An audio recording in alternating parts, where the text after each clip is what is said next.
நடிகர் விஜய்க்கு CBI summon. Delhi வருமாறு அழைப்பு. கரூரில் 41 பேர் பலி. நடிகர் விஜய் கரூரில் பிரச்சாரம் செய்து கொண்டிருந்த போது கூட்ட நெரிசலில் 41 பேர் பலி. இதை அடுத்து விஜய் கட்சியில் முக்கிய நிர்வாகிகளுக்கு சிபிஐ சம்மன் அனுப்பி கடந்த வாரம் விசாரித்த நிலையில் தற்பொழுது நடிகர் விஜய்க்கும் விசாரணைக்கு வருமாறு அழைப்பு. இதை அடுத்து நடிகர் விஜய் பயன்படுத்திய பிரச்சார பஸ், இந்த பஸ் தற்பொழுது பனையூரில் இருந்த நிலையில் சிபிஐ அதிகாரிகள் அந்த பஸ்ஸை பறிமுதல் செய்து கரூருக்கு சென்று கொண்டிருக்கிறார்கள்.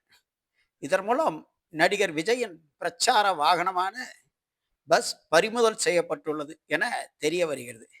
எனவே இது மேலும் விசாரணை வளையத்துக்குள் விஜயை கொண்டு வருவதற்கான முயற்சியா என தமிழக வெற்றி கழகம் பகுதியில் வெறும் பரபரப்பை ஏற்படுத்தியுள்ளது.